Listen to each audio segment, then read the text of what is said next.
Las 9 peores historias de venganza extrema de la historia.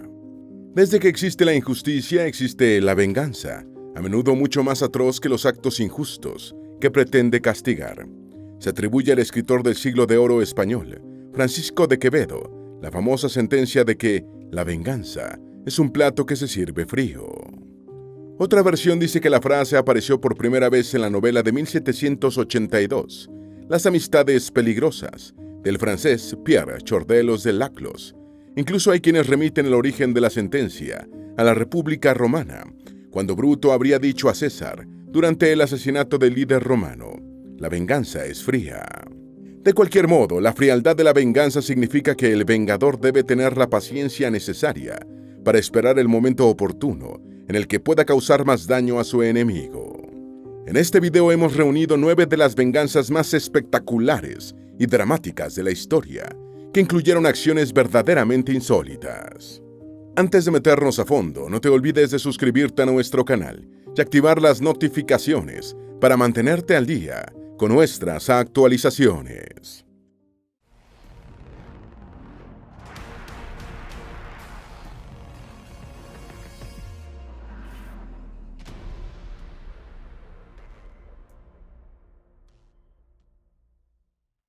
Número 1. La venganza de Olga de Kiev. Olga de Kiev fue regente y gran princesa de la Rus de Kiev, en nombre de su pequeño hijo, Sviatoslav, entre 945 y 957.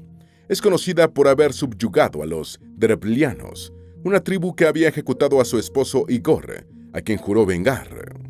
Mal, príncipe de los Dreblianos, le propuso matrimonio a Olga, quien fingió aceptar el ofrecimiento simulando que no abrigaba odio contra los que habían asesinado a su esposo. Lo primero que hizo Olga fue enterrar vivos a los Dreblianos que le llevaron la propuesta de matrimonio e inmediatamente pidió a Mal que enviara a sus hombres más distinguidos a Kiev para que ella pudiera ir a su príncipe con el debido honor. Ignorando lo que había sucedido con su primera delegación, el príncipe Mal envió a Kiev a sus mejores hombres y cuando llegaron, cansados y hambrientos, Olga les sugirió que se dieran un agradable baño caliente antes de disfrutar de un banquete.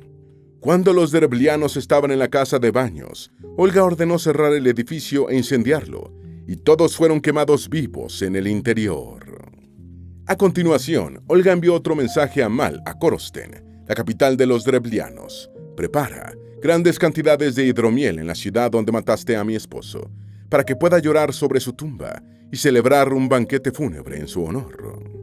A esas alturas, Mal ya se olía algo raro porque ninguna de las 2 delegaciones enviadas a Kiev había retornado. Pero aceptó la petición de Olga porque rechazarla habría arruinado el plan de matrimonio y además la gran princesa tendría que venir a su ciudad. Una ingeniosa venganza.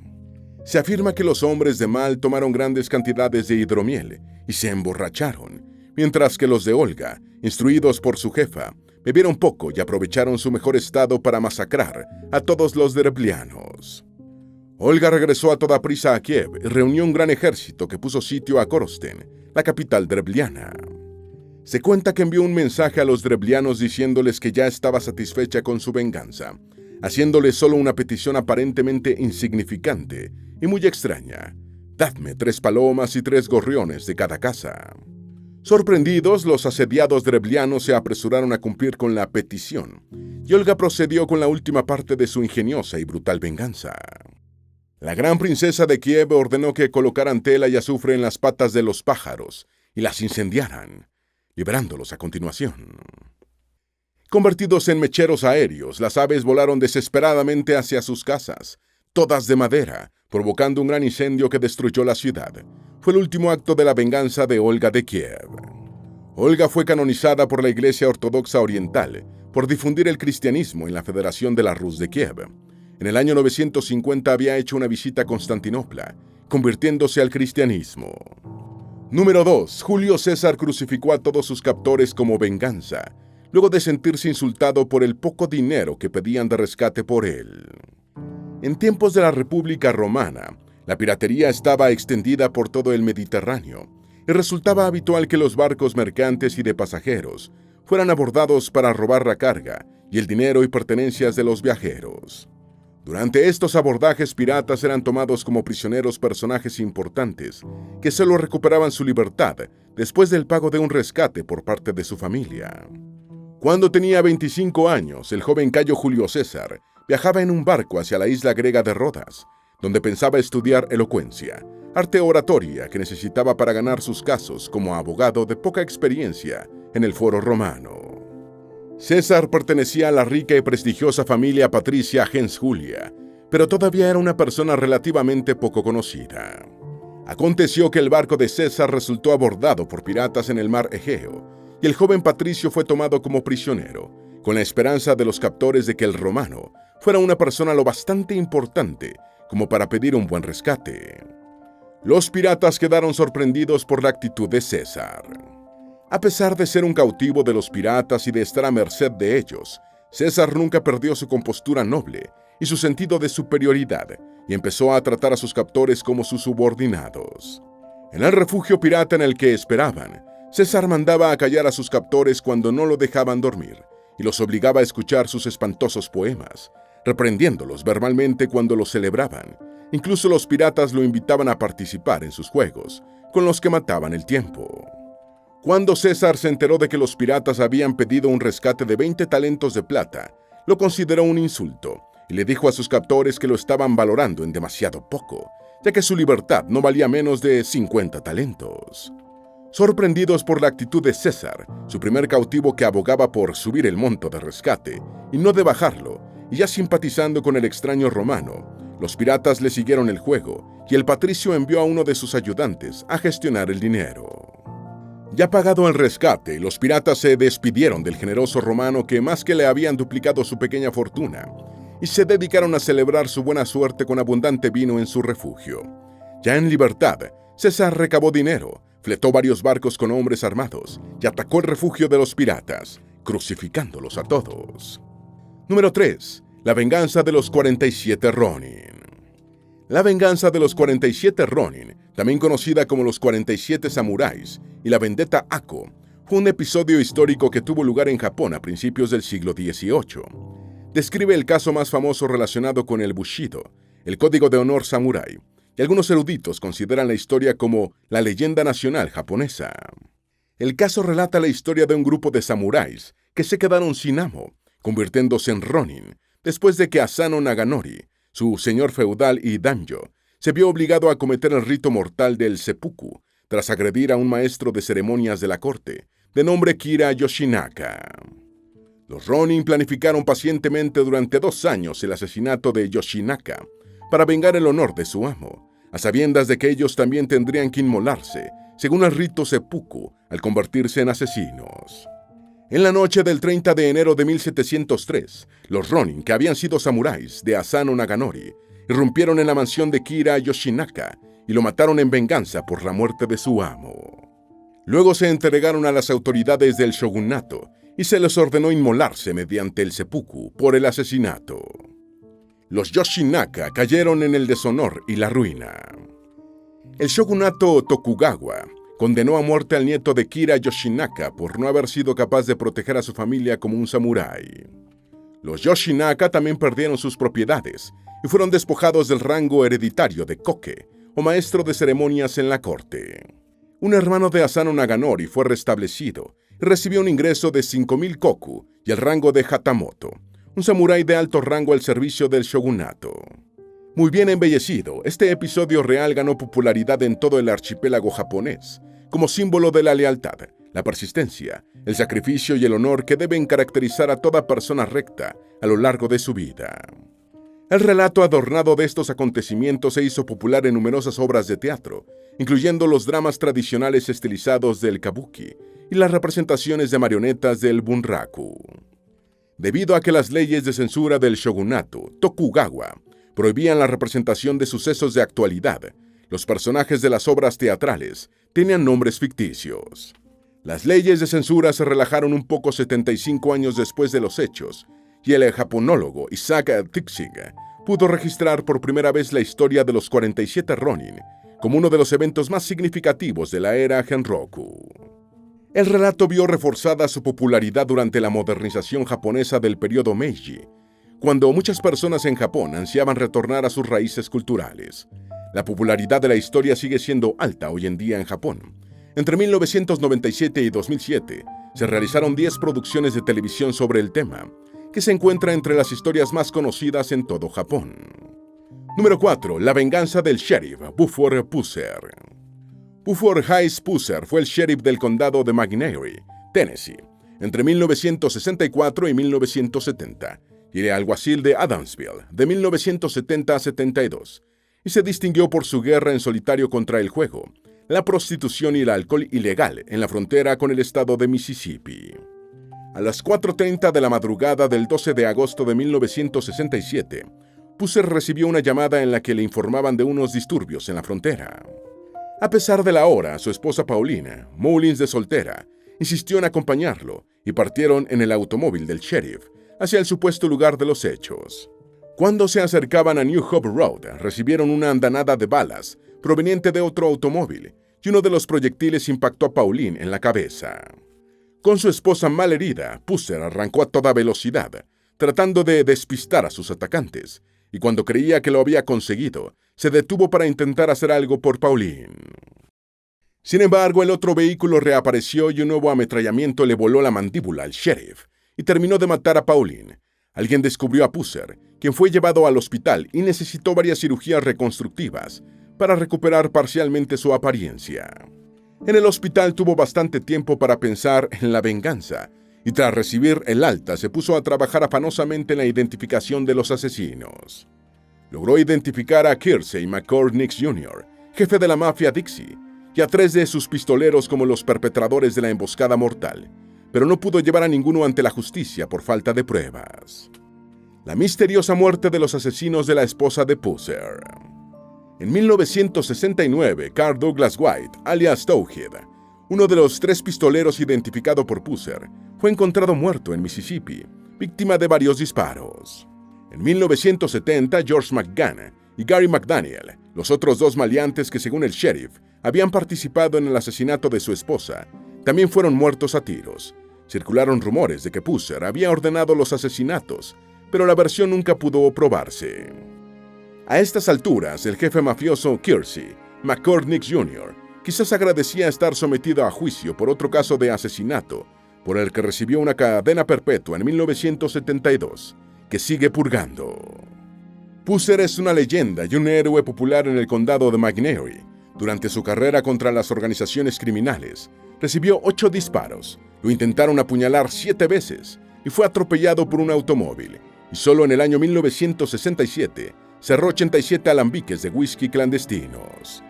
Según el museo que lleva su nombre, en una ocasión enfrentó en una pelea a puños a 6 maleantes, de los cuales la mitad terminó en el hospital y la otra mitad en la cárcel. Buford Pusser murió repentinamente el 21 de agosto de 1974, a los 36 años, a consecuencia de las heridas sufridas en un accidente de circulación. Número 5. La venganza de Genghis Khan, luego de que le mataron a sus comerciantes. La destrucción del imperio de Khorasmia. En el año 1211, Kuchlug, un príncipe de los Naimans, una tribu que gobernaba un territorio situado en la actual Mongolia Occidental, usurpó el imperio Kara-Kitai de su suegro, Yelu Shilugu, y empezó a aplicar medidas antimusulmanas. Sin embargo, un destacamento mongol al mando de Hebe, uno de los generales más sobresalientes de Genghis Khan, puso en fuga al usurpador Kuchlug y asumió el control. Derrotado Kuchlug, que era un enemigo común del Khan y del imperio de Khorasmia, que estaba localizado en el actual Uzbekistán, las relaciones entre mongoles y corásmicos se hicieron más estrechas. Sin embargo, Muhammad II, Shah de Khorasmia, empezó a sentir aprensión por su nuevo vecino mongol. El cronista Al-Nasawi atribuye estas preocupaciones a un encuentro anterior no intencionado de Muhammad II con tropas mongolas, cuya movilidad y velocidad asustaron al Shah de Khorasmia. Los historiadores mongoles sostienen firmemente que Genghis Khan, en ese momento, no tenía intención de invadir el imperio corásmico y que solo estaba interesado en el comercio e incluso en una posible alianza. Citan como explicación que los mongoles se encontraban empantanados en su guerra en China y lidiaban con una rebelión en Siberia. En 1218, el Khan envió una gran caravana de mercaderes mongoles a Khorasmia. Sin embargo, Inalchuk, gobernador de la ciudad corásmica de Otrar, se apoderó de los bienes de la caravana y ejecutó a los comerciantes mongoles bajo la acusación de espionaje. Ofender a Gengis Khan era una pésima idea. El Shah de Corasmia rechazó las posteriores demandas del Khan de que se castigara a Inalchuk. Incluso mató a un enviado diplomático mongol y humilló a otros dos. Esto fue visto como una grave afrenta a Gengis, quien consideraba a los embajadores tan sagrados e intocables como el mismo Gran Khan. Abandonando su guerra en China, Gengis Khan reunió un ejército de más de 600.000 hombres, según versiones antiguas, redimensionado a unos 130.000 efectivos por fuentes modernas, e invadió Corasmia. Lo primero que hizo el Khan en Corasmia fue ajustar cuentas con el gobernador que había asesinado a sus comerciantes y a su embajador, sometiéndole a un atroz suplicio. Se afirma que el Khan ejecutó a Inalchuk, vertiéndole plata fundida en los ojos y los oídos. Después, Gengis Khan se dedicó a sus usuales orgías de sangre y devastación, destruyendo las ciudades del Imperio Corásmico. Los mongoles aislaron y conquistaron las ciudades de Samarcanda, Bujará, Gurjanga y Transoxiana. Gengis en persona y su hijo menor Tolui arrasaron la región de Jorasán, destruyendo Merv, Nishapur y Herat, que estaban entre las mayores ciudades del planeta.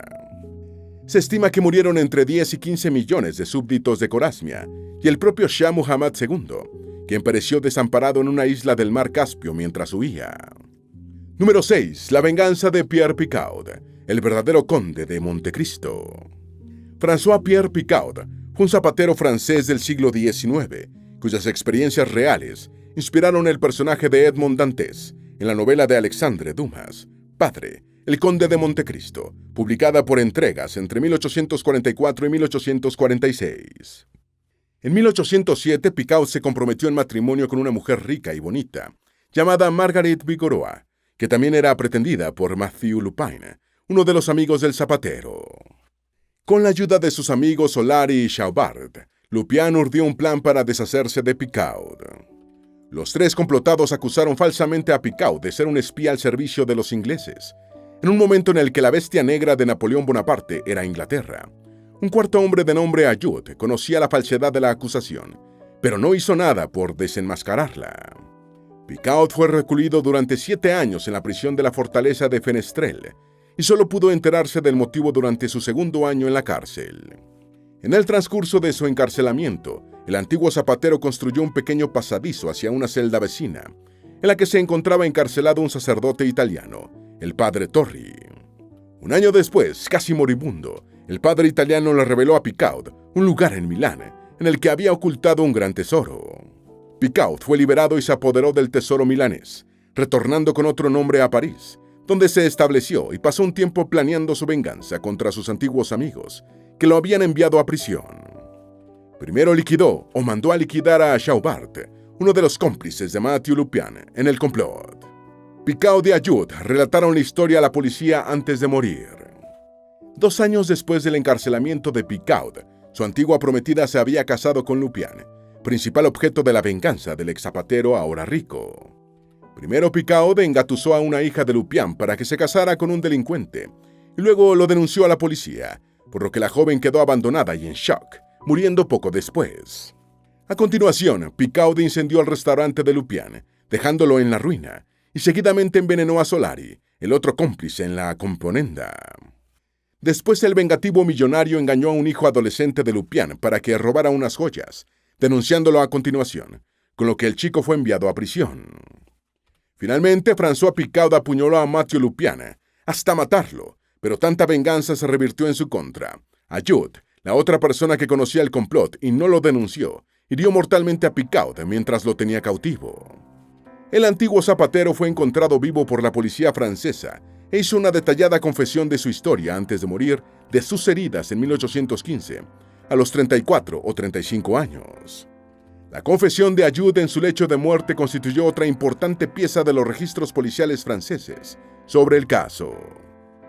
Número 7. Los 23.844 turcos muertos por empalamiento por orden de Vlad III, como venganza contra Mehmed II.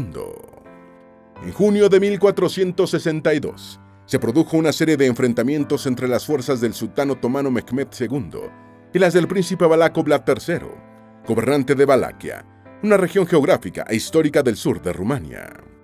Las relaciones entre los dos estados habían alcanzado su máxima tensión después de que el sultán turco otomano descubriera que Vlad III había establecido una alianza con el monarca húngaro Matías Corvino, ordenando a su ejército que le tendiera una emboscada al príncipe valaco. Vlad III frustró la emboscada del sultán e invadió Bulgaria, a lo que Mehmed II respondió reuniendo un gran ejército para atacar Valaquia. Los dos rivales libraron una serie de escaramuzas, la más importante de las cuales fue un ataque nocturno del ejército valaco al campamento otomano, en un intento por asesinar al sultán. El intento fracasó y Mehmed II marchó sobre Targoviste, la capital de Valaquia, ciudad ahora en Rumania. Tras abandonar la capital valaca, el sultán otomano descubrió que Vlad III había asesinado a 23.844 turcos mediante empalamiento en Bulgaria. Este número preciso fue consignado por el propio Vlad en una carta a Matías Corvino. El sultán y sus tropas navegaron entonces hacia Braila, ciudad valaca a orillas del Danubio, y la quemaron hasta los cimientos antes de retirarse a Andrianápolis, la actual Edirne turca, que había sido la capital del Imperio Otomano antes de la caída de Constantinopla en 1453. Mehmed no llegó a su antigua capital con las manos vacías, ya que cargó con esclavos, ganado y caballos capturados durante la campaña. ¿Qué era el empalamiento? Entre los métodos de ejecución utilizados desde la antigüedad, resulta difícil imaginar uno más atroz que el empalamiento. Consiste en atravesar a un ser humano con una estaca puntiaguda por uno de sus orificios, el ano, la vagina, la boca, o por un costado, dejando que el propio peso de la persona vaya desgarrándola internamente. La primera referencia histórica del empalamiento data del Código de Hammurabi, de alrededor del año 1780 a.C., que lo prescribe como castigo por ciertos crímenes, y fue utilizado por lo menos hasta el siglo XVI. ¿Quién era Vlad el Empalador? Vlad Tepes el Empalador fue un príncipe que reinó en Valaquia como Vlad III durante 3 periodos entre 1448 y 1477. Recibió el apodo de El Empalador porque el empalamiento era su método preferido de ejecución, aunque también es conocido como Vlad Drácula. El nombre de Vlad Drácula para Vlad Tepes proviene de que el novelista irlandés Bram Stoker se inspiró en el personaje histórico valaco para crear su famoso personaje de ficción, el Conde Drácula. En las muertes por empalamiento, a menudo el suplicio del empalado termina cuando la punta de la estaca llega al corazón. Se cree que este fue el origen de la leyenda de que a Drácula solo puede matársele con una estaca clavada en el corazón. ¿Quién era Mehmed II? Mehmed II, el rival de Vlad el Empalador, fue sultán otomano durante 2 periodos entre 1444 y 1481, año de su muerte. Es especialmente conocido por conquistar Constantinopla, más de 1000 años después de haber sido fundada por Constantino el Grande, lo que constituyó el fin del Imperio Romano de Oriente. Número 8. La venganza de la reina Boudica contra los romanos. Boudica fue una reina guerrera de los Icenos, que acaudilló a varias tribus britanas en el mayor levantamiento en Britania contra la ocupación romana durante la década de los años 60 del primer siglo de la Era Común, en tiempos del emperador Nerón. Fue descrita como una mujer muy alta y de aspecto sombrío, con una masa de pelo que le llegaba hasta las caderas. Nació durante la época romana temprana en Camuladunum, ahora la ciudad inglesa de Colchester, y se casó con Prasutagas, rey de la tribu de los Icenos, del este de Gran Bretaña. En el año 43, los romanos conquistaron el sur de Inglaterra y permitieron que Prasutagas continuara gobernando su territorio. Sin embargo, aprovecharon que el rey tribal murió en el año 60 sin dejar hijos varones y anexaron el territorio iceno al imperio. En Anales, Tácito escribió: el reino y la casa fueron saqueados como si fueran trofeos de guerra, uno por los oficiales romanos, el otro por los esclavos romanos. Para empezar, su viuda Boudica fue azotada. Boudica, una mujer reconocida como muy inteligente por el historiador Dion Casio, reunió un ejército de icenos y de nativos de otras tribus, estimado en 100.000 guerreros, que arrasó las ciudades romanas inglesas, incluyendo Londinium, la actual Londres. En Camulodunum, la capital romana britana, Boudica quemó la ciudad junto con sus habitantes. La reina guerrera posiblemente se envenenó. Quinto Petilio Cerialis era el comandante de la única fuerza inmediatamente disponible para combatir la rebelión. pero Boudica y su ejército le tendieron una emboscada en el camino y masacraron a su caballería, obligándolo a retirarse. Del incendio de Londres realizado por Boudica existe el testimonio geológico de una capa carbonizada debajo de la ciudad. Los asesinatos perpetrados por Boudica y su ejército son descritos como extremadamente salvajes y horripilantes, afirmándose que cortaban a las personas en pedazos y las crucificaban, colgaban y empalaban. Aunque se trata de una cifra aproximada, se estima que Boudica y su ejército mataron a unas 80.000 personas durante el levantamiento entre romanos y británicos prorromanos.